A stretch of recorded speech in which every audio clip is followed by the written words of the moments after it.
On n'est pas des pigeons, le retour avec le face-à-face. Ce soir, l'invité de Christophe Bourdon s'appelle Régis François. C'est le président de la SBL. Touche pas à mon certificat vert. Il a 3 minutes pour nous convaincre qu'il ne faut pas toucher à son certificat vert. Bonne chance.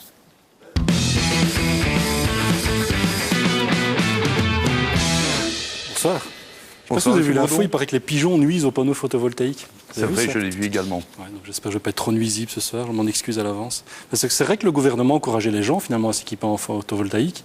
Et là, il revient apparemment sur ce qu'il a promis. Donc, ça n'empêche pas quand même qu'on peut se poser quelques questions. Est-ce que la SBL est pertinente? Est-ce que les propriétaires des panneaux vont vraiment être dans la mouise suite à ces changements? C'est ce qu'on va voir ensemble. Vous êtes prêts? Je suis prêt. Allez, moi aussi, top chrono. Vous avez donc créé cette ASBL car le gouvernement a modifié la règle sur les certificats verts. On va résumer en gros, c'est au lieu d'avoir des certificats pendant 15 ans, vous les aurez sur 10 ans. Oui. Mais moi, je me pose la question, est-ce que ce changement va vraiment vous ruiner? À nous ruiner, non, certainement pas. Encore une fois, si je parle de mon cas à l'heure actuelle, non, pas du tout. Le seul problème qui se pose maintenant, c'est que si le gouvernement décide un principe rétroactif, il le fera pour d'autres choses. Et nous luttons également contre... Vous n'en savez rien. Par exemple, sur quoi il le ferait? Oh, il pourrait le faire sur beaucoup de choses. À l'heure actuelle, sur les, je ne sais pas, sur les impôts ou d'autres choses, mais peu importe. Attendez, ça dépend sur la comète, on est d'accord. Oh. Bon, allez, revenons au panneau, on peut justement. le considérer comme ça. Allez, revenons sur le photovoltaïque. On va prendre un exemple, le vôtre. Dans l'émission Mise au point, vous avez dit que votre installation vous a coûté 20 400 €. Exact. Alors, juste 2 chiffres, quand est-ce que vous l'avez installée et quand est-ce qu'elle sera remboursée? Alors, elle a été installée, en fait, au mois de mars 2011. Oui. Elle sera remboursée environ d'ici 3 ans et demi, à peu près. Donc, avec l'ancien système de certificat vert sur 15 ans, quel est le bénéfice que vous auriez fait sans l'investissement de départ? Le bénéfice qui aurait été fait environ aurait été de...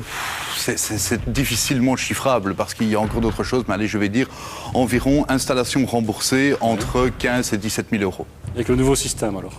Avec le nouveau système, on ne le sait pas parce que nous n'avons pas encore les textes. Donc nous les attendons. Bon, allez, si vous perdez 5 ans, environ un tiers, c'est ça? Oui, on va perdre environ, allez, je vais dire une personne qui a investi comme moi sur le système des 15 ans, on va perdre environ 50 certificats verts.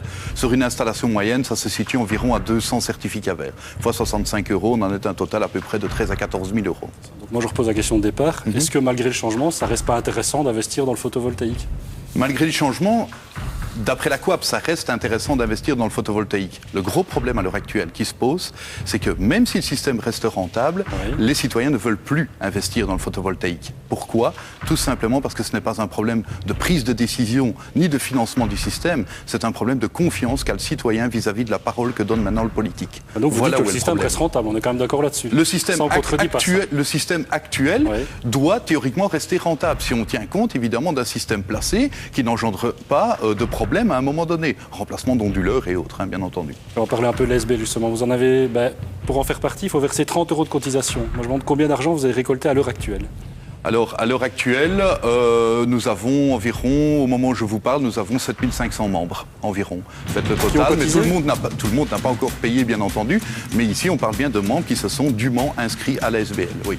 Mais vous dites que l'argent va servir à payer les frais d'avocat. Si jamais vous allez en justice et que vous gagnez, les frais vont être pris en charge par la partie adverse. Dans ce cas-là, qu'est-ce que vous allez faire de tout cet argent? Alors, au niveau des frais d'avocat, il faut déjà savoir une chose, c'est que les frais sont pris par la partie adverse, mais en partie. C'est vraiment une infime partie, parce que c'est en fonction du montant du litige et autres. Bien entendu, nous, les frais, ce que nous avons récolté pour l'instant sur les comptes, servira surtout à nous défendre et à engager les meilleurs avocats. Ok, voilà, c'était les meilleurs experts. Rejoignez votre place, Annie, en commentaire peut-être. On peut rejoindre dessus parce qu'il y a eu beaucoup de cacophonie au niveau politique. C'est pas la première fois qu'on parle des panneaux photovoltaïques ici. On était les premiers d'abord à parler d'une future faillite d'une société qui est bientôt en faillite, qui a laissé quand même des milliers de personnes sur la touche. Et c'est vrai que monsieur a parfaitement raison pour ça. Il y a eu de la rétroactivité. À partir du moment où des politiques, un gouvernement, quel qu'il soit, commence à faire rétroagir, ça veut dire remonter en arrière dans le temps. Il n'y a plus de sécurité juridique pour tout le monde. Et on commence avec les panneaux photovoltaïques, on peut finir ailleurs.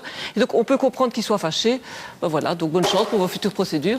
C'est un gros problème. Mais non, mais c'est complexe. Je me mets à la place des gens qui avaient vraiment besoin de ces certificats verts et qui comptaient vraiment là-dessus. Maintenant, on sait la période qu'on traverse et je crois que le gouvernement essaie de trouver de l'argent où il peut et on en fait tous les frais à un moment donné ou à un autre. Touche pas à mon certificat vert, c'est le nom de cette ASBL. Si vous vous sentez concerné, ils peuvent vous trouver, je pense qu'on a vu l'adresse internet. Via le site internet, bien entendu, via la page Facebook également. Il y a une page Facebook, touche pas mes certificats verts, c'est mes certificats verts. Pardon, mon certificat vert, pas de souci. Et donc, via là, on est contactable également via des numéros de GSM, bien entendu. Et, tout est sur internet.